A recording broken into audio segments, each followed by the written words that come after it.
What's up, everybody, and welcome to another episode of Wrestling with Johners. This is episode 26, and today we're going to be covering off WWE Elimination Chamber from Sunday night, and we're going to be talking a little bit about what's happened on Monday Night Raw from last evening, and looking ahead to WrestleMania. Before we get started, though, just a little bit of a plug for myself, just so you know where to reach out to me on social media. You can email the show if you wish to. Just simply email wrestlingwithjohners@gmail.com.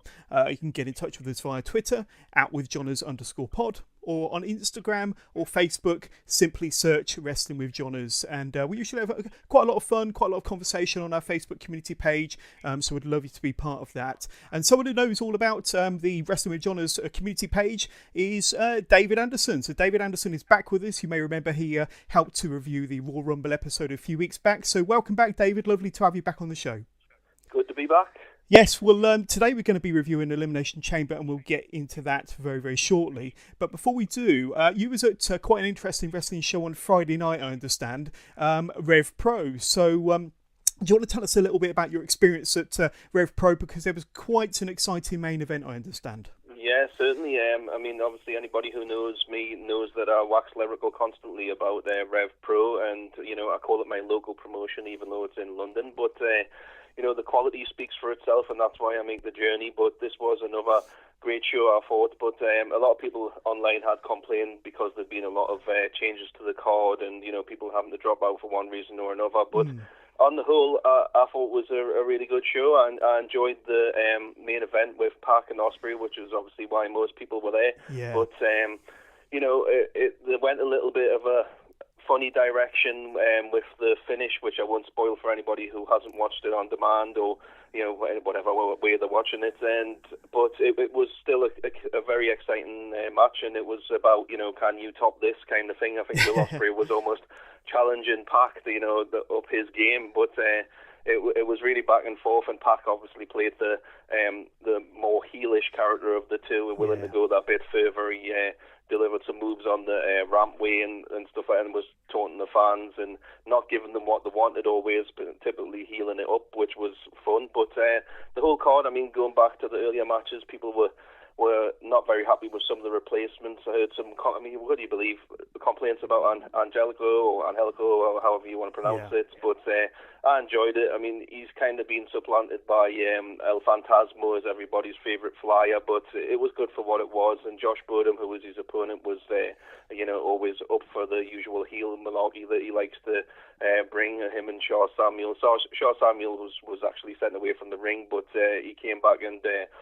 had a effect on the outcome, shall we say, and that wasn't the last we saw of either of them for the night. But again, a good opening match, and the next match, the besties in the world versus I think it was Team White Wolf. I hadn't seen much, if anything. I think I might have seen Team White Wolf one time before, but this match needs to be seen to be believed. It was a really great indie style, high spots, you know, wow match, and you know, lots of back. And actually, the besties reminded me a lot in their style of, and even the look of, the Motor City Machine Guns, right? Which is no bad thing. And some of the double teams were quite similar to them. And it was again a case of, can you top this? Very high flying, very innovative and progressive. You know, so another good one for fans to watch and look forward to if they want to check it out. But the whole card, I mean, as I say, I always say to people, get yourself down to Rev Pro, and the first thing that comes out of their mouth is, it's such a long way to London and all that. And I say, look, if you're travelling from the northwest, it's 2 hours on the Virgin train, and then you've got like 20 minutes across to Bethnal Green, and it's worth the journey. You can't explain to people until they've been there the experience of Rev Pro, but once you've been, you never have to sell it to them again, to be honest. Yeah, no, it sounds like a fantastic show to go to. I've not been to a Rev Pro show myself. I'm going to my first Progress show in March, and I believe you're going to be at the same show as me in Birmingham, but haven't been to a Rev Pro show, and I definitely want to make that effort. And even for me, it's going to take a couple of hours to get there from Wiltshire. So, you know, but like you say, once you're there, once you've experienced it, definitely worth it. It's not even just the card, it's the Rev Pro experience, the venue, your call. Obviously, it has to be the right card. You don't always like trail down for a cockpit show or something like that. You know, the New Japan joint shows with them are always top draw, so it's definitely worth the journey. Definitely. Okay, well, thank you for that. Before we get stuck into Elimination Chamber, I just wanted to touch on one or two news items. So yesterday, that it was announced that D-Generation X, DX, are going into the Hall of Fame.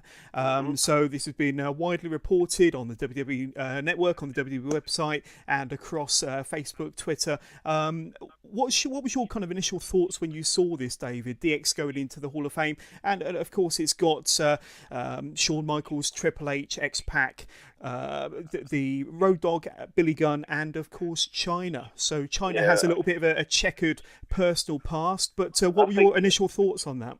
I think my initial reaction was twofold. One, thank God they're putting China in because people will stop complaining now.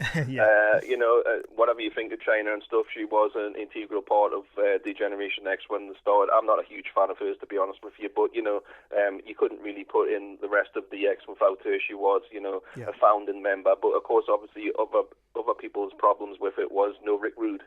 So I don't know if he's going to be added in, later on, or it's just going to be a surprise or whatever. But, you always get the naysayers, whatever, if the damned if they're doing, the damned if they're doing. Sometimes some people were saying, put Hornswoggle in there because he was in the X at one time as well. But and then obviously for me, Shawn Michaels, he's my boy. Everybody knows it, and he's getting in for the second time, just like Ric Flair, 2-time.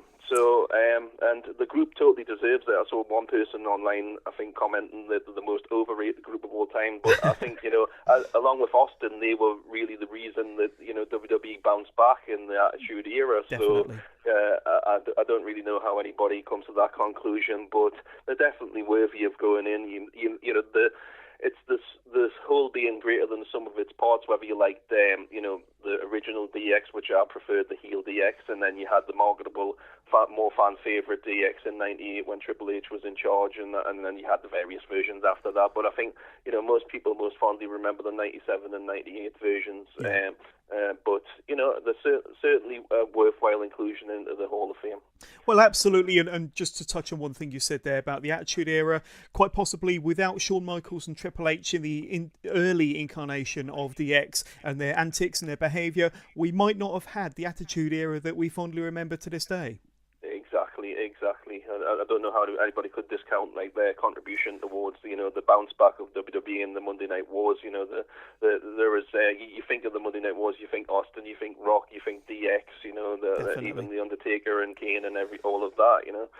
Yeah, very good. So let's have a close look at Elimination Chamber, the pay-per-view. And the first match to kick it all off was the Women's Elimination Chamber match. Right. Now, that featured Sasha and Bayley, the Iconics, Sonya Deville and Mandy Rose. Their name was Fire and Desire. Tamina and Nia Jax, the Riot Squad, who were Liv Morgan and Sarah Logan, and finally you had Fabulous Glow, which of course is Naomi and Carmella. So we had all the entrances. Mandy and Sonya starts the match with Bayley and Sasha. Mandy Rose got her foot stuck in the structure before getting involved. She was had a neck breaker by Bayley on the padded surround on the outside. So what I found from this match was it was quite a high octane start, lots of action. There wasn't kind of much rest, and it was very, very fast paced. What was your kind of thoughts as the match got started, David, on this one? I think, to be honest with you, one of my initial things that I noticed, which I liked, as well as you mentioned, the giving them the proper team names and whatnot, is everybody looked like a team, and they had their matching outfits and whatnot, but it was a good pace set. They were trying to do new things. I did enjoy when the Iconics managed to steal that little double pin, and everybody says they can't wrestle, but that was a nice little sunset flip, jackknife pin combo. And then I noticed after that, up until that point, no team had bothered to do double pins, and then after that they were all trying it. But yeah, and then you saw the post probably I put up on Facebook yourself that Mandy Rose, everybody does that comparison. But I thought she kind of held things together in many parts, and I think she sustained a bit of a mouth injury or something just before the spot where Sasha does the double knees in the corner, but she seemed to work through it quite well, and I thought she was there for all her spots, and she looked good. So and there was a few lulls in the action and stuff, and and obviously they were very favourable in the booking towards Nia Jax and Tamina, who came in very late and did very little really, but they were there for what the monster heels as they were, and it was a bit of a kind of funny dynamic in the fact that you only really had two face teams, one of which was eliminated fairly early, and you had four of our heel teams. So it's basically that Sasha and Bayley were working uphill, but they overcome the odds, didn't they? Definitely, yeah. I mean, there were some key spots in the match. There was a Tower of Doom spot where Bayley caught the rough end of that move, but that was quite an impressive move there. The Iconics were the second team in, and they promptly destroyed every team in the ring. With Peyton was connecting with a boot to the face of Bayley after a somersault over the top rope. So, but they did go to town, and they did kind of lay a bit of a beating on all the teams that were in the ring at the time. Naomi and Carmella entered the ring next and performed Bronco Busters on each of the teams in all four corners of the ring. Every wrestler in the ring got their moves in. Like I said, there was plenty of suplexes, plenty of strikes. They all got their moves in. So I thought that was quite good. Yeah, I did like the Liv Morgan spot where she basically did what Corey referred to as a diamond dust, which was assisted by Sarah. That was a nice little move, and there was a lovely move that I thought by Sarah, which I don't think I'd seen her do before in that way, where I think either Sasha or Bayley were boosted up in the air, and she caught them with a headbutt on the way back down, which I thought was, quite a physical move that you'd expect to see the men doing, but to see her doing, obviously she's got that sort of, rough and ready forest type gimmick going on, but from the wildlands of wherever, but I thought that was a really cool, impactful move, and it's nice to see the women wrestling like wrestlers, and we've lost that day of the scratching and biting that we were discussing last time. So yeah, definitely. So as you mentioned earlier, the Iconics got the first pinfall on Naomi, and you described it better than I could, but it was a kind of a double team pinning combination on Naomi. Tamina and Nia Jax were the last team to exit their pods, and they basically let out their frustration on all four teams, but the match did kind of slow down from that point. The Iconics were next to be eliminated after a double Samoan drop from Tamina and Jax, and Morgan and Logan, they executed a dive from the top of one of the pods onto the opponents underneath, which was an excellent move. The Riot Squad were eliminated next after a Samoan drop from Jax and a top rope splash from Tamina, which was quite an impressive combo there.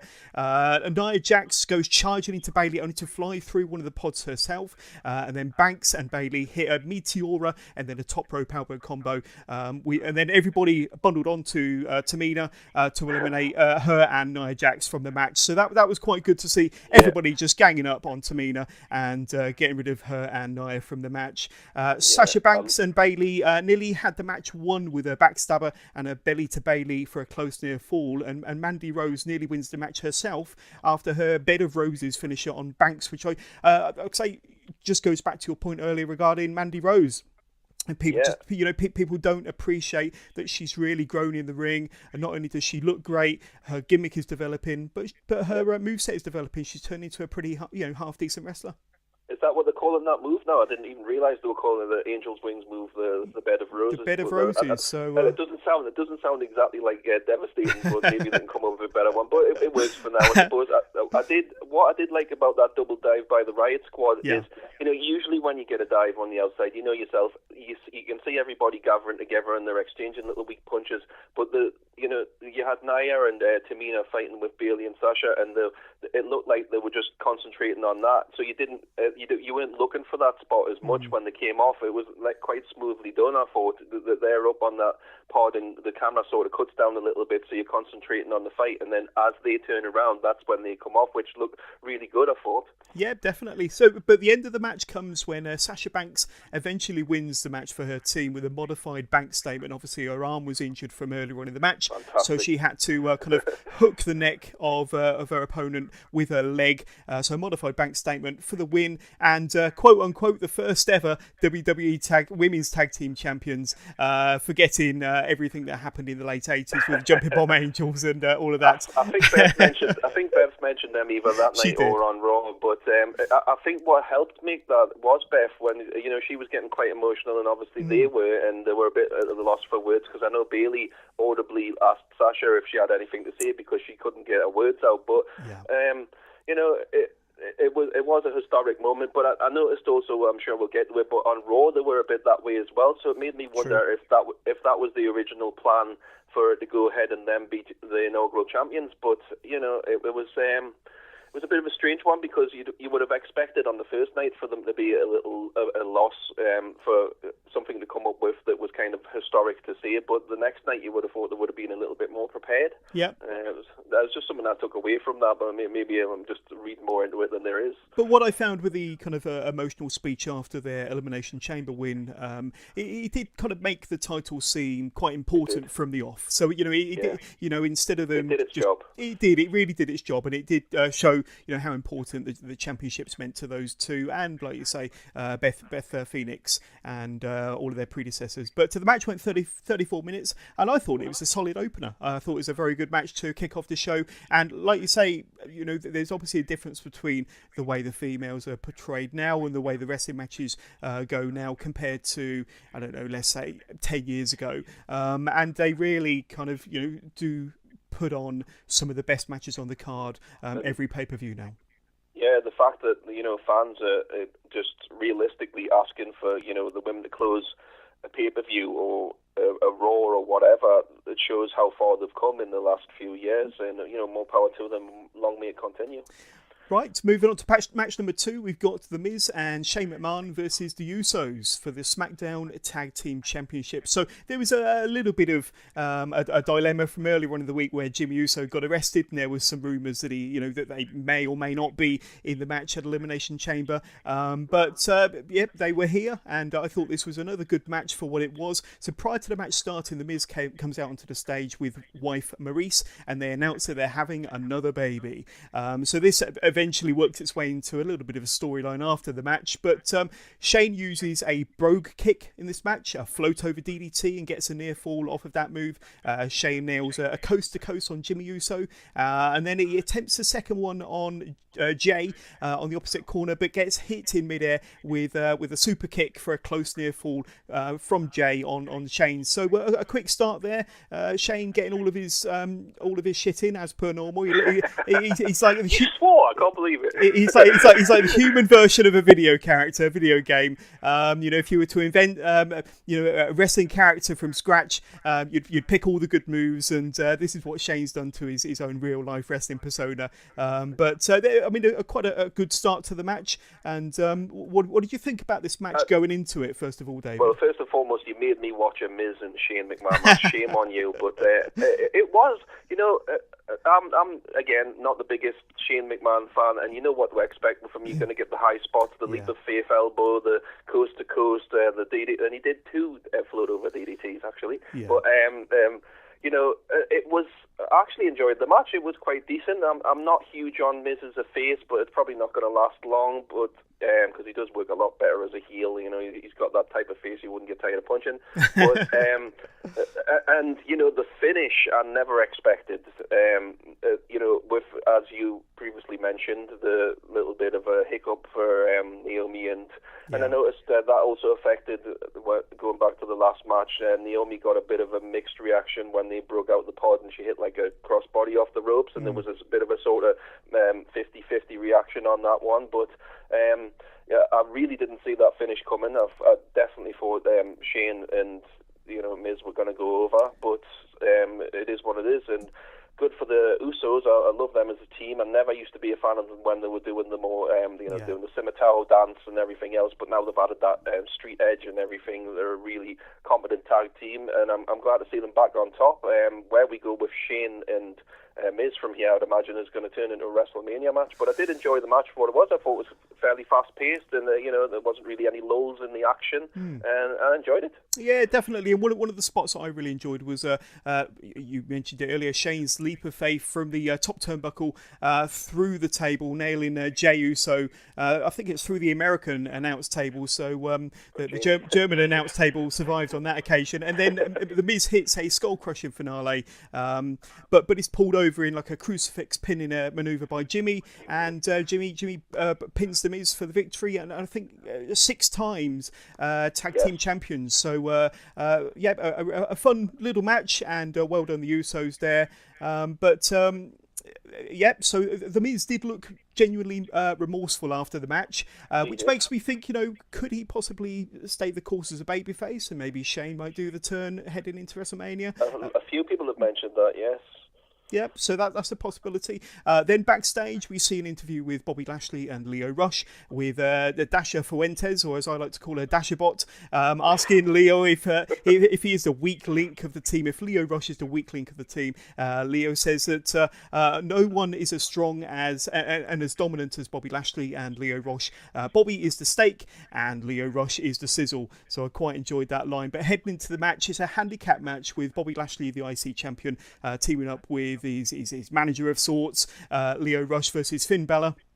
And this was another fun match. Bobby Lashley dominates the match early on with some strong knee strikes to Balor.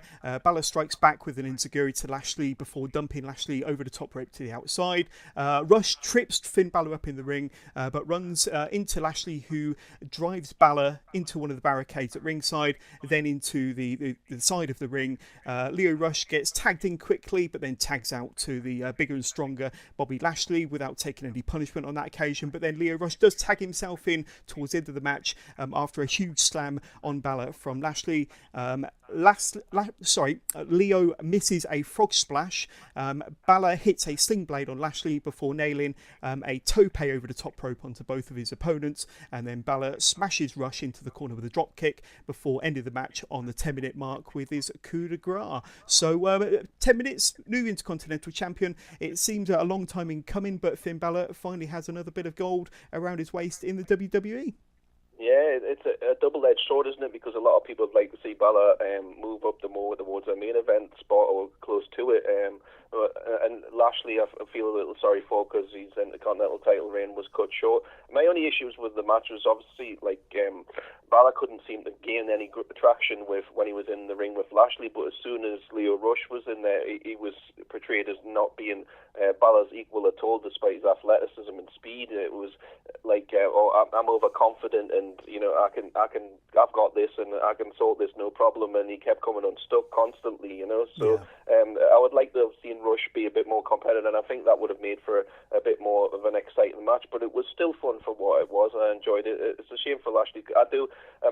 Lashley was a bit bland as a face, and I think the heel character is helping a little bit better, the almighty bit and all the rest of it, and the flexing and all that. Yeah. It's given him a little bit more depth than he had, maybe a little bit more talking, and obviously Lio Rush is there to do that for him, but it's the same as the Lesnar-Heyman gimmick to an extent, that one can't really talk, so that he's got the mouthpiece there, which is all well and good. That it's as Heyman says himself, accentuating the strengths and hiding the weaknesses. But Bobby's never going to get better unless he's given the chance, and I don't know if he was any better in TNA because I didn't see enough of him there. But you wonder where Bobby Lashley goes from here, because it seems that he's gone back into the group thing and just being a thug and whatnot. So we'll have to see where it goes from here. Well, I know. I mean, I saw a little bit of Bobby Lashley in TNA, and he can pull out a half decent promo. He was praised on some of his promo work in TNA, so I don't know why he's not being given more of an opportunity.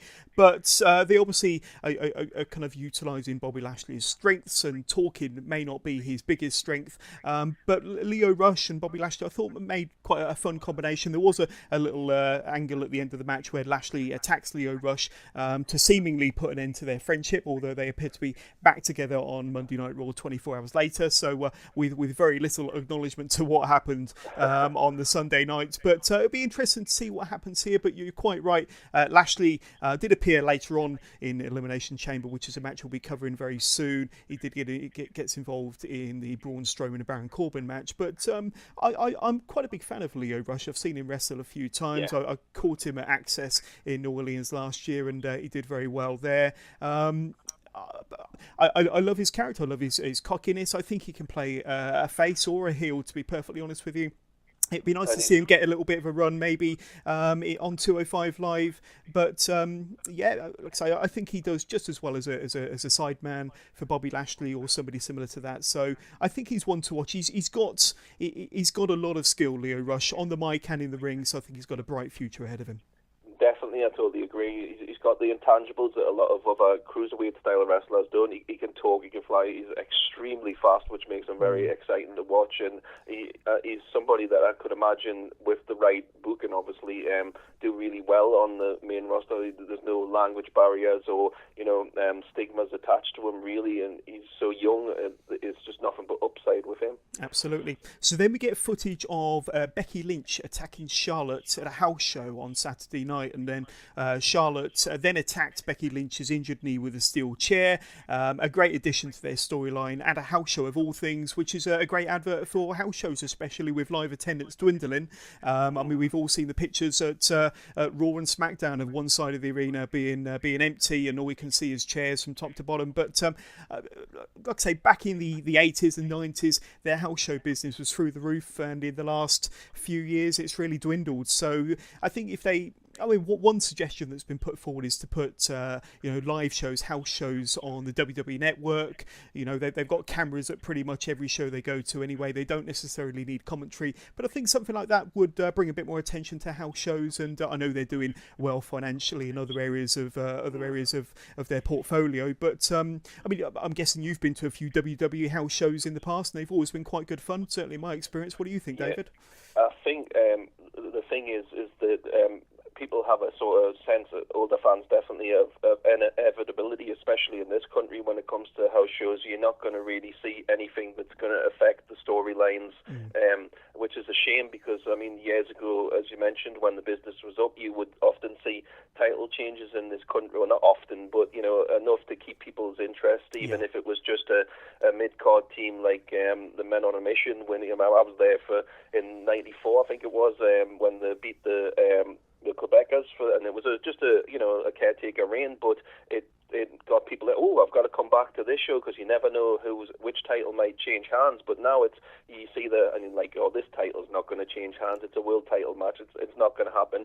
But AJ Styles won his title over here, so if they can do that type of thing and keep people interested, I don't really know what happened with Raw, which we'll get to, but it seems that I think some fans have become a bit entitled, maybe, or they've just got so much choice now compared to back in that time, that they sit on the hands sometimes at these shows, which is a shame, because a lot of wrestlers still, like a Samoa Joe or a Kofi Kingston or whoever, still put the effort in at these house shows. They don't just phone it in. So I don't know what the answer is right now, but I think a little bit more excitement and unpredictability, as you mentioned, to the Charlotte and Becky thing at the house shows, maybe help bring the business back. Definitely. So back to the pay-per-view, and there's an in-ring interview with Charlotte Flair. She said that life's good when you're Charlotte Flair, and she's going to WrestleMania. She said that Becky got herself suspended because she cannot let it go. She panders for your attention, and Becky Lynch needs your approval. And when she looks in the mirror, her reflection gives her all the love and approval she needs. She's talking about herself, of course. Charlotte then calls herself the very best on Raw, on SmackDown, or even anywhere on the WWE. She finishes by saying that she'll be sitting ringside tonight to see who she'll be facing at WrestleMania to main event against the Queen. So quite a good promo there. I'm a big fan of Charlotte Flair. I know she's probably not your number one women's wrestler. We know Toni Storm is your number one there, David. There's no up there, yeah. But Charlotte Flair, she is a phenomenon. I remember when she started in NXT several years ago, and she didn't have a background in wrestling, despite her father being the Nature Boy Ric Flair. She was more into gymnastics and other athletics, but she really is, I think, possibly one of the greatest female wrestlers of all time, even now. I definitely think I was a fan of Charlotte. I still am to an extent. I just think there might have been a little overexposure at one point, or people thinking that, but it lends itself to the character, doesn't it? This entitlement, and I'm the queen. If she didn't do that, then she wouldn't be that character, and she's healing it up a storm at the moment, and it's exactly what she needs to do. That you need that dynamic. Becky's the one that everybody wants to get behind. Unfortunately, Ronda not so much. People are being a little bit hard on her, given her experience level. She's got a long way to go promo-wise. I think she shows continuing improvement in the ring, as she displayed, recently and on Raw as well. But everybody's where they need to be, and Charlotte, as you said yourself, She was in NXT not so long ago. She had a great match with Natalya on a takeover, Yes. which I don't think Natalya's come near or had the opportunity to come near since. She's made unbelievable improvement over 4 or 5 years, and the position she's in. So she's not doing anything wrong, and I don't really have a problem with her. It's just right now, obviously, Becky's so white hot that anybody else seems less compared to her. Yeah, definitely. But I love Charlotte's heel persona. I think she's actually knocking it out of the park at the moment. Definitely. But the match only goes 2 minutes between Ronda Rousey and Ruby Riott. So Ruby Riott was kind of almost an afterthought, to be honest with you, with everything that's going on leading up to WrestleMania and with the Raw Women's Championship. But Ronda starts the match by ragdolling Ruby around the ring to start off with. Ruby nails the champ with a stiff forearm, but Rousey hits a Piper's Pit before pointing at the WrestleMania sign and then slapping on her armbar for the finish. And like I say, the match only went 2 minutes, but that was more of the kind of the side dish to what happened next. Rousey points at Charlotte, who gets into the ring after the match to confront the champ when we see Becky Lynch coming through the crowd on a pair of crutches, and nobody attempts to stop Becky, who's meant to be suspended. Where's the security, David? No, what happened? You know, she's just a fan. I'm sure, you know, who wouldn't they stop a fan from going into the ring? But no. So obviously they let her go into the ring. There's loud Becky chants, loud "She's the Man" chants as she gets into the ring. Becky lays a vicious attack into Charlotte with one of her crutches. Some of these shots with the crutches were absolutely brutal. Then Ronda picks up the second crutch before walking towards Charlotte as if she's about to attack her WrestleMania opponent, but then Becky then attacks Ronda from behind with her crutch, laying in a vicious attack on the champion, even cutting Ronda Rousey open on the side of the head. Now that was pretty brutal, and like I say, some really stiff shots here, and if this is what we're going to get leading up to WrestleMania, then I'm all in. Definitely, all in. Yeah. You went there, but yeah. I mean, it's exactly how it should be. We're almost getting. We've had that comparison with Becky before, the female Stone Cold Steve Austin, and it's very much reminiscent of that back and forth build, which is exactly what it needs to be. I just felt sorry for Ruby being the sacrificial lamb in the 2-minute Mortal Kombat inspired fatality. It's such a shame, and especially as she got a much more competitive match afterwards. The next, as tends to happen after pay-per-views, you get rematches and even better matches usually. I do feel sorry for Ruby, as I say, because she's a very competent wrestler, and I think she doesn't get half of what she deserves, but that is what it is. We're in the hype of Charlotte, the triangle of, you know, Charlotte, Ronda, and Becky. But of course. Yeah, it was angle more than match, wasn't it? Really, that was, as you said, the side dish to this main plot between the three of them. You've got the middle ground of Ronda and the super heel of Charlotte, and then Becky is the crowd favourite, you know, the people's champion almost. Not taking any disrespect away from The Rock, but you know, and as I said, that security needs shooting, because obviously they went, oh well, she's cute, let's let her in. That's the only thing I can think. That's it. Well, security do eventually get involved once. I'm sure they were, you know, told off by their boss for not acting sooner, but they do escort Becky out of the arena, and that was a really excellent segment to extend the storyline between these three as we get ever closer to WrestleMania. The next match on the card was Baron Corbin versus Braun Strowman, and this was a no DQ match. So Corbin gets in some kendo stick shots on Braun to start the match. Braun then breaks the stick over his knee, saying that he doesn't need a kendo stick to kick Corbin's ass.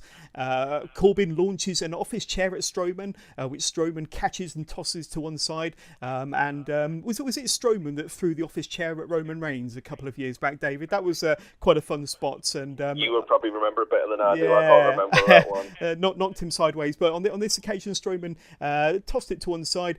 Strowman runs into the steel ring steps, which Corbin then uses as a weapon to injure the arm of the big man.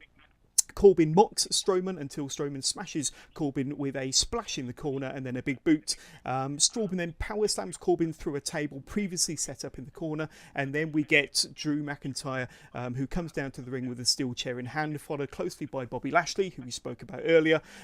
Both men then attack Strowman down with steel chair shots. McIntyre nails Strowman with a headbutt. Lashley follows up with a spear. McIntyre executes a Claymore kick to Strowman before the heel tree trio set up a stack of tables in the ring, and then they execute a triple power bomb, sending Strowman through the stack of tables. Corbin then covers and wins this no DQ match, thanks in no small part to the outside interference from Lashley and McIntyre. So for what it was an okay DQ match. I know no DQ match. I know they had another encounter the following night on Monday Night Raw. What was your take on this match, David?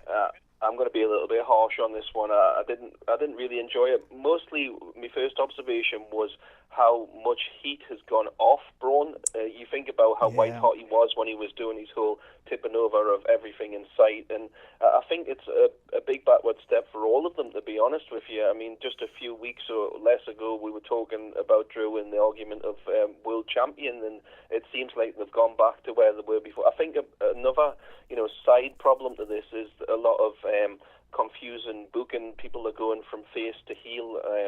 Braun was a face, then he got with that group and he was a heel, and then he was a face again before you know it. And you expect Baron to do something underhanded because he's this GM type character, or was, and you know he's always going to have an extra card to play. But again, it felt more like angle than match, and Baron's become very predictable in his moveset on the main roster. I find that I can't imagine he did as little when he was in NXT. I seem to remember him doing a little more than he does. It seems all of his matches now are based around doing that little running spot around the corner and getting back in the ring and clotheslining somebody, then slapping them in the chin lock, maybe a bit of a deep six, and then end the day is if he can get it on the person. Not like he's going to really get that on Strowman, but he had to go to extreme lengths. I think another thing that hurt the match slightly was the amount of time it took them to set up that spot.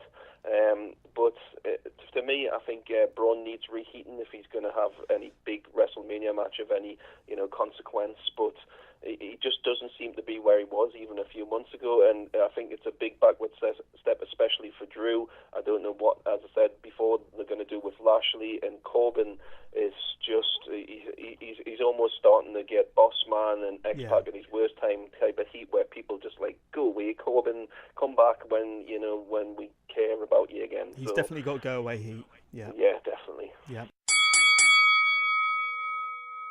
Finishing Move Limited, specialising in simple, stylish and versatile items to elevate your everyday. Check out their Instagram at Finishing Move Limited and find their elevated essentials range at finishingmovelimited.com. Let's have a look at the main events for the WWE Championship, the Elimination Chamber main event. Now, the combatants were Kofi Kingston, who was only added less than a week ago. He replaced the injured Mustafa Ali, as we all know. Jeff Hardy, Randy Orton, who, as we know, he won the gauntlet match on Tuesday, SmackDown on Tuesday, so he'll be coming out of the last pod to finish the match. AJ Styles, Samoa Joe, and of course the new Daniel Bryan, the WWE champion. So Bryan comes out with Eric Rowan to start off with. They're on the ramp. Bryan with mic in hand. He calls the fans fickle. He blasts the WWE management for him being first in the gauntlet match last week and first in the Elimination Chamber match tonight. So the start of the match, we start with Daniel Bryan and Samoa Joe to start the match, with Bryan appearing hesitant to even fight Samoa Joe to start off with. So before we start getting into all the various spots in this match, David, was you looking forward to this match, and who in particular were you looking forward to seeing go up against one another in this Elimination Chamber main event?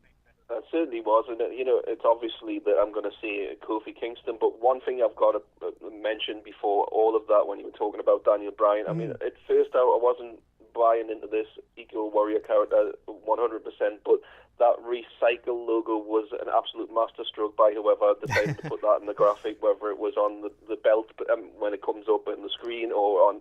I just thought that was fantastic, and I was laughing my head off at that. And as he said, he completely didn't want to have anything to do with Samoa Joe at the start of the match, doing his best to run out the time until somebody else could join the match. And the whole character is just really catching fire now, and as much as like people people want to see him beat, he's the right choice going forward, isn't he? Definitely. So Bryan does eventually get into the ring with Joe. Joe levels Daniel Bryan with some huge chops before dropping Bryan with a power bomb, before turning it into a Boston Crab and then transitioning into a crossface and then a double armbar. So some fantastic moves from Samoa Joe to kickstart this match. Kofi Kingston is the next person into the match on the 5-minute mark, and it's like a ball of fury attacking everybody else in the ring. We then get Kofi launching himself from 15 feet off of the side of the cage down onto Samoa Joe and Daniel Bryan onto the metal surround of the ring. Joe then wallops Bryan with some stiff chops on the outside of the ring before AJ Styles gets out of his pod. He's the next one to enter the match. Styles hits a phenomenal forearm to the back of Bryan's back, with Bryan trying to climb the chamber to up the side of the ring. AJ Styles then eliminates Samoa Joe with a phenomenal forearm. So the pinfalls are starting to happen here. The match is starting to get quite fast and furious. Jeff Hardy is next into the match, immediately going after AJ and Bryan. Hardy then launches himself from the top of the pod to nail AJ with a swanton, only to be nailed with a running knee from Daniel Bryan, allowing him to cover and get the 3 count on Jeff Hardy. Randy Orton is the last man to exit his pod after winning the gauntlet match last week, as I mentioned, who immediately goes after AJ Styles, who is hung up in the corner. Randy Orton picks up AJ off the top rope.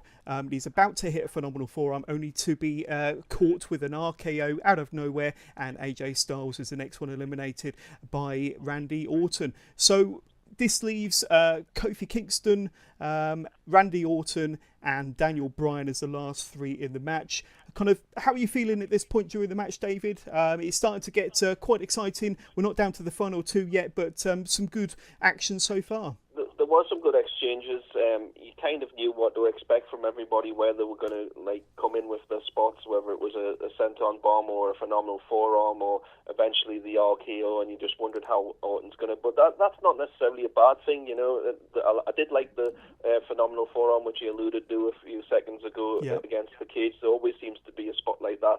I don't know how anybody feels about it, whether or not the padding outside detracted from it. Obviously, they've got to protect people a bit, and I think AJ was coming into this match with a bit banged up and nursing some injuries, as I'm sure they all are in some way or another.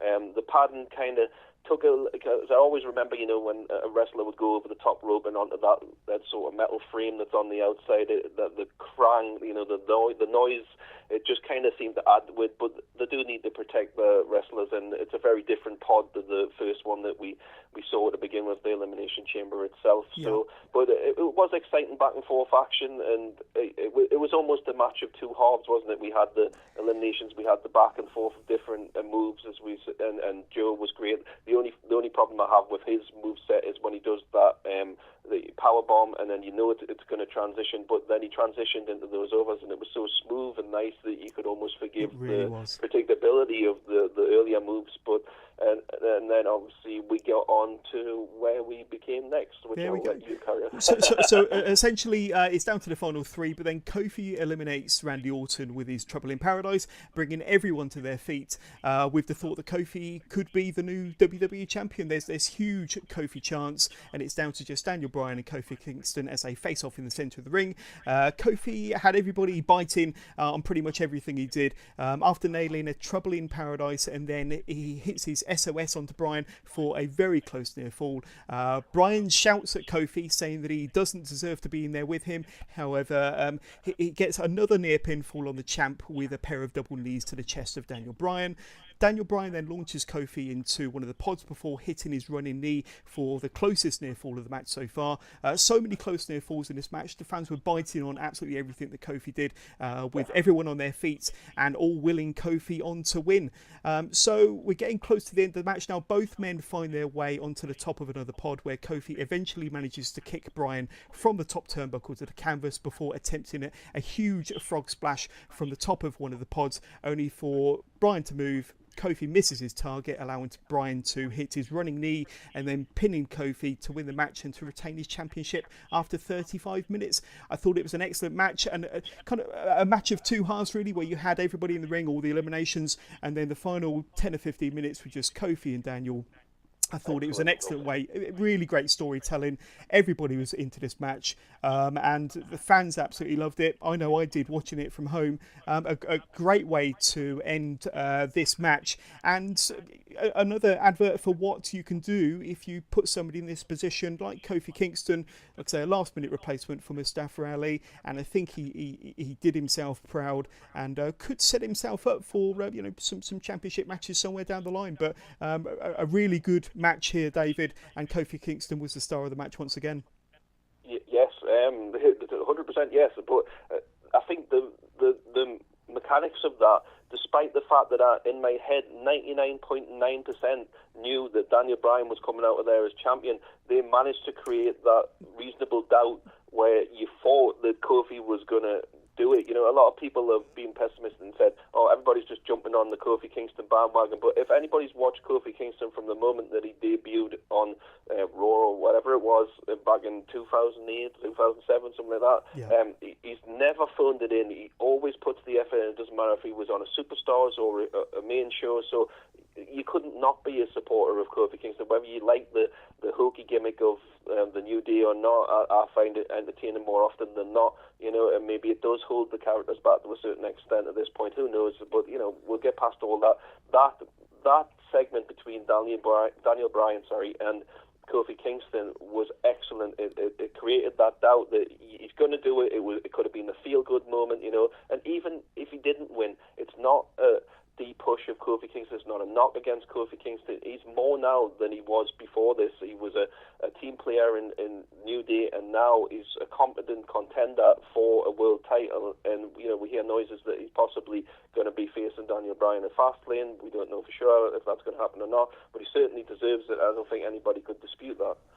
Well, I was going to ask, where does that leave Kofi going from here? I think he is deserving of a one-on-one match against Daniel Bryan for the WWE Championship, and it could very well be at Fastlane. I think all indications are that that's certainly the plans after SmackDown and after the Elimination Chamber pay-per-view. So that would certainly be an excellent match if they were to face at Fastlane in a few weeks' time. But Mustafa Ali, your heart must go out to him for not being included in this match. And the question is, with everything that Kofi Kingston achieved over the last week or so, could that have been Mustafa Ali in that spot, and could that have been Mustafa Ali taking Daniel Bryan to the limit? Does this add another dimension to the Mustafa Ali character in the long run? He's a fan favourite now, and if you're not wowed by his aerials and stuff, then younger fans are wowed by his image of with the flashing lights on his gear and almost Mortal Kombat-esque, and he's an amazing athlete. He's even a very good promo, I find, when the little segments that he does are very different to a lot of what you get, the standard backstage stuff you get on SmackDown, where he's outside in the streets and things like that. I think he's a really competent talker, and it doesn't matter if he's a small guy or not, because let's be honest, all the way through the 90s and even beyond, always Vince's most reliable worker, despite what you might say about Vince's obsession with giants because they look great in a box when you're trying to sell a toy, were always the Shawn Michaels, the Bret Harts, the Kurt Angles, and people like that. So I think he does know, people say he's out of touch, but I think he does know in the back of his mind that these smaller guys are always the guys he can rely on to bring the fans back, to generate that excitement where maybe the big guys aren't always getting it done if they're not over as well as they might be, whether that's management's fault or down to the individual, who knows. But people like Mustafa Ali and people like we mentioned Leo Rush and Kofi and everybody can build to an excitement level and maybe a different product that we've been begging for on especially the flagship show Raw. Yeah, definitely. So I thought Elimination Chamber was a good show. Definitely enjoyed the opening match, the women's Elimination Chamber match for the new Tag Team Championships.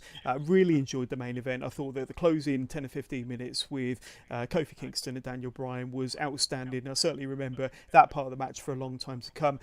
I asked you earlier on in the day before we hooked up tonight to think about WrestleMania and after this pay-per-view where you think that the card is heading. So I think we all know, although it's not official yet, that Ronda Rousey will be defending her championship against Charlotte and Becky Lynch. That will almost certainly be a triple threat match. It looks like we're set to have Brock Lesnar defend his Universal Championship against Seth Rollins. Now, looking at Daniel Bryan, we just spoke about him from Sunday night. who do you think he'll be going up against in April? Now, will it be Kofi? Could it be Samoa Joe? I mean, who's on your radar to face Daniel Bryan? Honestly, I've thought about this in the time since you asked about WrestleMania, and I kind of honestly see a clear contender unless they're going to spread this out, across a couple of pay-per-views with Kofi. I can't really see somebody standing head and shoulders above the rest. The rest of the field on SmackDown, especially, are more heel-orientated with Orton and Samoa Joe. And I don't know if that makes for the best kind of headline WrestleMania match, and maybe it's somebody we're not even considering, or maybe we could end up with a triple threat with Kofi and Mustafa Ali, which I'm all for. That would be fun. But they'll probably go in a completely different direction that we never saw coming out of left field. But Daniel Bryan, for me, I'd love to see Kofi or Mustafa Ali, or a combination of all three. Have you heard about the rumours of John Cena possibly going up against Daniel Bryan at WrestleMania 35? I wish I hadn't. So obviously the original plan was for John Cena to face Lars Sullivan at WrestleMania, and who knows what's happened to Lars Sullivan over the last few weeks. We've not seen any promos or anything from him at all. But John Cena would almost, well, say he's always had his WrestleMania spot. He's always had his WrestleMania moment. Last year it was against The Undertaker. There's rumours out there that he could be going after his 17th championship, possibly against Daniel Bryan in April. So they have pulled off some good matches between the two of them in the past, David. So that it won't be, probably as good as their matches they've had in the past. Certainly their match at SummerSlam 2013 was outstanding. But who knows? I don't know for certain. That's just a rumour going around anyway. What about Finn Balor, the new Intercontinental Champion? So I'm assuming that he'll still be champ come WrestleMania. Any thoughts on that? I'm trying to think down the field and who he's got left. Maybe Drew, but that kind of demotes Drew. And I'm trying not to sound negative against Finn or Drew, because I think either of them could slot into the main event picture just as easily as in a Continental title match. Yeah. But right now they seem to be not wanting to fully pull the trigger on Drew, and I don't know if that's going to backfire in the long run, where it's going to be too little too late, like it often happens with people when they want that thing now. And maybe sometimes it's too soon, but I think Drew right now is in a position where he's still young enough. He's got the look. He's maybe not the greatest promo, but he doesn't need to be. He's the bad guy at the moment and the killer. As long as he keeps coming out and murdering people, and he's been put over the likes of Dean Ambrose and stuff like that. And I found a weird thing, and I'm sure we'll get to that in a minute with Raw, but a weird sort of dynamic going on with Rollins and Dean Ambrose again now, where you almost, as soon as you see the two of them together, you're thinking, are they going to have a little, like, another Shield reunion here? Hopefully Roman is going to be in some condition for that, but it's a very sort of weird sort of dynamic that's going on at the moment, where there's no clear-cut picture of where they're going with the Daniel Bryan's title. And Cena, again, I'm not the biggest fan of Cena, but a WrestleMania marquee matchup where you've got a lot of casual fans and young kids, and not necessarily the same audience that watches Die Hard every single week WWE. It makes sense. It's the superhero against the supervillain, isn't it? But I think for a lot of, again, more older fans like myself, it would be, oh God, here's Cena again, coming out of left field, part-time, and just getting inserted into the main event. The biggest problem with WrestleMania, of course, is the problem they've created for themselves, is they haven't developed anybody enough to kind of take over that main event scene, where we can have all new marquee matchups. We're still relying a lot on older talent like Brock Lesnar and Undertaker and stuff like that. But and we talked about this the last time we were together. The fact that they need to start to develop back to the days where you had 4, 5, 6 headliners that were capable of carrying a main event, and they've done it to themselves. And unfortunately, it causes a lot of eye rolling for fans like myself. Yeah, absolutely. Well, let's have a look at the SmackDown Women's Champion. So Asuka, we've not seen Asuka since the Royal Rumble when she defeated Becky Lynch in the opening match there, and we spoke about that a few weeks ago. But is there any obvious contenders to Asuka's championship. Who might she face at WrestleMania? Any names that spring to mind? Well, it seems to be that a lot of noises are being made for Lacey Evans to get a super push, but is she really ready for Asuka, as Asuka says herself? But it would need to be a hellish build, and I don't know if fans would be ready to buy into that. Apparently the reason she came out at the Elimination Chamber was just to keep her in people's minds as a new character, and make sure they were aware that she's around. And aside from her, you've got some pretty slim pickings on there, because everybody's into this the other world title, women's world title match. I don't really know. It's outside of Lacey, you've only really got the likes of Nikki Cross, who's been like, she's jumping Raw, SmackDown, whatever, and now she seems to be mired in a team with Alicia Fox for God knows whatever reason. But there isn't, again, any clear-cut contender that I could think. If they're going to go with Lacey, she's going to have to really beat some people, But I don't know. Maybe reheat somebody like Mickie James. She's fairly competent, but I don't think anybody could believably think that she'd beat her and win a record title or whatever it is. So. Again, they've left themselves with not very deep, competent contenders, and it's not really a case of because of all the talent either. They've got the talent there, but there's so much parity booking where somebody beats somebody one week and somebody beats somebody the next. There's no real, she stands out, that would be a really good match. Maybe surprise people and bring somebody up from NXT and build them for a few weeks, and they're beating everybody, nobody can stop them, and Asuka comes out and says, well, you can't beat me. I'd sooner they did that than just throw somebody out there that hasn't got a snowball's chance in hell. Well, on that subject, I know it probably won't happen, but I'd love to see Shayna come up, and she could be a decent contender to Asuka, and I think that would be a really strong match between two very similar characters, very nonsense killers. So super heel, and again that would reheat Asuka to do what she does best, and have an opponent where she's not having to pull her punches, and Shayna will just take anything that she's willing to dish out and then come back with some, and to be honest, that's a really good idea. So, I bow to your greater knowledge. Well, with the NXT call-ups on Monday Night Raw, you never know. We might get one or two NXT call-ups on SmackDown this evening. So who knows? We'll have to watch this space. I think we're fairly confident that The Miz and Shane McMahon will almost certainly face one another at WrestleMania. Well, certainly that's kind of what's going around the rumour mill. Another match that I've heard some rumblings about, definitely based on last Tuesday's SmackDown and the Elimination Chamber, could be Randy Orton versus AJ Styles. Now, although I've never been the biggest Randy Orton fan, that looks like quite a tasty match. Yeah.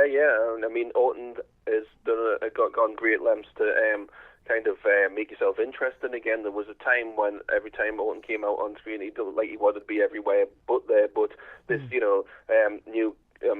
Especially in the feud recently with Jeff Hardy, where he was going absolutely extreme lengths, and it started to make people think, well, maybe they're going back to the days where we had a little bit more edginess. We've seen a little bit more edginess in even the likes of the New Day and the risky things that especially Big E's starting to say. So yeah, it would be an interesting match, and always you're waiting with Orton, you know what to expect, but you're always waiting to see how he's going to get that RKO in, and AJ is going to bring out the best in him. But AJ doesn't have bad matches, so it's an interesting, if well travelled path to go in. But again, it's I don't know. It's a WrestleMania like back in the day. Obviously, we had where you would be looking forward to WrestleMania half a year away from it, and now it's like they need to start building this. They've had this period of where just sitting on the laurels a bit and relying on big name talent from the past, but I think it's now the time. They've got enough talent in all the different departments, even out of left field. We haven't even mentioned NXT UK, and you never know who could come from there. I mean, Pete Dunne, there's been talks of him coming up. How about him versus Finn Balor? I'd watch that. But it's hard because WrestleMania isn't what necessarily we want as these die-hard fans and stuff like that. It's the biggest stage of the year, and it's the time when the celebrities come out, and you want the biggest card possible for Yeah. everybody that would have the most eyes on the product. So it's not necessarily what we want, but what makes most sense financially and, everything else. Well, definitely one name that I was going to bring up earlier, but I mentioned Shayna instead. A possible opponent for Asuka that's been knocking around the rumour mill is maybe Nikki Bella with regards to mainstream exposure and wanting to push Total Bellas and Total Divas, and she's got that celebrity endorsement, celebrity persona outside of WWE for that mainstream publicity and that kind of mainstream exposure. That's another name that's been knocking around as a possible opponent for Asuka. We haven't seen or heard from Nikki Bella since the Evolution pay-per-view, but that's just another rumour that I heard. But I could imagine them definitely going with that because, again, as you said, it's a marquee name whether we like it or not. But it still lends itself to what we've talked about, is the relying on, not necessarily, she's not an old star, but she's one that people have seen, and especially now with new and exciting products coming up, they need to be looked to be cutting edge, at least going past WrestleMania. Once we get past the big marquee matchups there, the fans need to feel like we're not just going to sit through another Raw, a year of Raw where we're just watching the same matches rehashed and and different versions of the same match. We need to start to say, all right, well, he's coming up and she's coming up, and getting the new stars out there. So I'm sure the WrestleMania card is going to develop, say, very, very fast as the kind of days and weeks progress. I think we're only 7 weeks from WrestleMania now, so more matches will become more apparent every single week. And I'm sure this time next week we'll probably have another 1 or 2 matches that will almost certainly be on the card in April.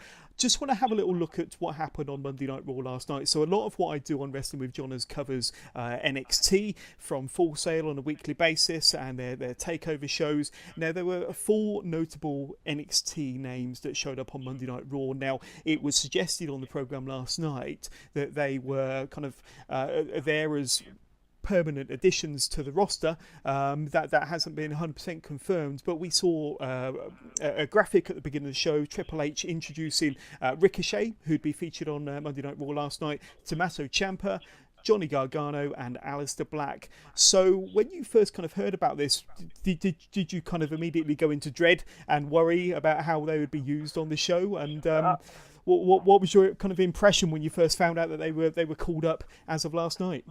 To be honest, in short term, I knew it would make for a much more exciting Raw. Unfortunately, it was completely beyond their control how the crowd reacted to it. It seemed that a lot of people were unfamiliar with them, despite their exposure on not just like takeovers in NXT, but even on crossover shows on YouTube and everywhere else in between. Halftime Heat. Yeah, I had the feel exactly, which was mentioned on the show, Ricochet especially on that, and I did feel for them somewhat. That the Raw last night was just. It was a competent show. It wasn't bad. We didn't have Baron Corbin and Braun Strowman ad nauseum. Like we had them a bit, but not loads. And it felt like the show flowed. And we had the Revival on, and we had against Ciampa and Gargano, and they were all in prominent positions. Balor with Ricochet, and Aleister Black being the millionth person to interrupt Elias, and but. The action was there, and everybody was given the effort. But when the crowd is like that, it's going to deflate things, unfortunately, and it's not going to. I mean, I think everybody competed to the extent of what is expected on a Raw, but unfortunately, the audience let them down. Yeah, I think one common complaint online is about how the wrestlers were portrayed. I mean, you look at Tommaso Ciampa and Johnny Gargano, they've been warring for best part of 2 years now on NXT. Are they back together? Aren't they back together as DIY Dark? But Tommaso Ciampa was almost portrayed as a babyface on last night's show, and that must have confused a lot of his fans and a lot of regular viewers of NXT. Yeah, I think that's a problem wholesale with WWE at the moment. This week's hero is next week's villain, and then back again and rinse and repeat. And that's a problem which is causing that sort of indifference to he's beating him up this week, but he'll be teaming with him next week. Which is weird. I think right now, hopefully, I'd hope with Ciampa and Gargano that they're doing the I'm using you and you're using me. We're not really going back to DIY. We're just trying to get as far, and maybe Gargano's using that that position to look at his title and say, oh, I'll add that to my trophy case now that I'm Johnny Winner, and I like the feeling of... So, but that'll probably most likely happen on NXT because Raw's not got that much foresight in its booking usually. When it comes to NXT, the reason why we love it is because they build things, and they've got the time to build things over a number of months. Raw's created its own problem by going a million miles an hour, and matches are booked a week before a pay-per-view or a day before a pay-per-view, and how are you supposed to get invested and care about something like that? So, and for Ciampa to be portrayed as any type of fan favourite after the excellent work that they've all done, whether it was, booking or Ciampa himself, is absolutely unfathomable, to be honest. It'd be interesting to see how they treat these characters going forward, and it'd also be interesting to see, the crossover as well, because of course we've still got weeks of tape in the can from their Full Sail tapings from a couple of weeks ago, and another set of tapings, I'm sure, as we get closer to NXT in April, NXT Takeover in April. So are we going to see two different worlds here with Tommaso Ciampa, Johnny Gargano, Ricochet, and Aleister Black being portrayed slightly differently on Raw and then slightly differently again on NXT? So it'll be interesting to see if there's any crossover there or any continuity with regards to their characters. Obviously, we know that Vince has got tight reins on Raw, and Triple H obviously has the final say over everything on NXT, and unfortunately hasn't quite got control of the main roster shows yet. But it'll be interesting to see how the characters develop if they're used on a week-to-week basis. I mean, I did suggest on the Facebook group that this might just be kind of a one-off appearance, or maybe they just be used sparingly, just to slowly introduce them to a new audience. But I think it's a positive sign in a sense that we're seeing these four excellent talents on Monday Night Raw. Definitely, it helps to push the product forward. Four very capable wrestlers. I mean, I thought Tommaso Ciampa and Gargano versus the Revival last night was a fantastic match, the best match on the card, and it was almost shades of their matches on NXT, to be perfectly honest with you. Aleister Black didn't really get much of a reception from the fans, to be honest with you. And I thought the Ricochet did eventually get himself over with his fantastic moves in the ring as he partnered Finn Balor against Lashley and Lio Rush. So it wasn't all bad, and like I say, I think that in the long run, if they're handled correctly, it could be a positive for the show. Definitely, since they kind of seem to be developing more of a wrestling, more of a serious approach towards their angles and matches, as opposed to getting away from the kind of comical stuff, I should say. Yeah, I mean, obviously we've heard tell that Fox and the like want a more serious sports-orientated product, and as you mentioned, they all helped create a bit of freshness and excitement on Raw, which has been sadly lacking. So hopefully that's the intention, to kind of bring that forward, because as Daniel Bryan and Kofi Kingston proved, we don't need all the bells and whistles. Just build a believable contest between two really good athletes, and excellent athletes, in fact. And you don't need all the gaga, and NXT is proof of that. NXT is the absolute, the standard for that. It's like if you want to watch good wrestling that's built up and characters are built up, but they're not such outlandish characters that you can't believe in them. They're not superheroes or whatever. They've all got the different niche, but the work is wrestlers first and foremost, and they've all got the little foibles that make them different. There we go. Well, David, that draws us to another end of Wrestling with Johners. So thank you very much once again for coming along. My pleasure. Now, if anybody wants to kind of get in touch with you or kind of listen to your thoughts on pro wrestling, where can they find you? On Facebook or on Twitter? You are on social media. Where can people get in touch with you, David? Moaning and groaning daily on Facebook. Obviously, a few people know that I run the Turn and Heel group, which tends to... anybody who goes on there needs to be aware that it's the vent page. It's basically where you go on, it's constructive criticism. It's we don't like this, but we'd like to see it go here, which is what we're doing right here, isn't it? We want to see the best of things. Sometimes you have to take a step. A lot of fans don't understand that. They think you're being negative for the sake of being negative, getting yourself over, whatever. But Turn and Heel and I run the NXT generation, which I don't get on as much as I like to, but I like to keep the word out there for people that want to know what's going on behind the scenes and don't necessarily have the time to troll No DQ and all the rest of them, all these pages, and and I'll always do updates if it turns out that it's absolute rubbish, like the Corey Graves thing, blah blah blah, whatever it is. So find me on Facebook, find me on Turn and Heel, find me on the NXT generation. Just send us a message, or hopefully see us back on here.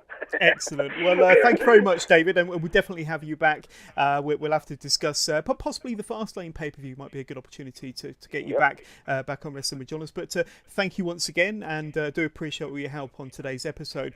So I hope you've all enjoyed this episode of Wrestling with Johners. If you did, please don't forget to hit that subscribe and shout about the podcast. Tell your friends, tell your families, and keep listening to Wrestling with Johners for all of your NXT and NXT UK updates. I try to get at least a couple of podcasts out per week, so don't forget to shout about us. You can catch us on pretty much anywhere where you download your podcasts, on Apple Podcasts, Spotify, Google Podcasts, Podbean. I even upload to YouTube, Podcast Addict, Anchor, and wherever you get your podcast. Like I said, we're literally everywhere. Once again, if you want to get in touch with the show, you can email us wrestlingwithjohners@gmail.com. You can get in touch with us on Twitter @withjohners_pod, and on Instagram and Facebook, just search Wrestling with Johners and you will find us.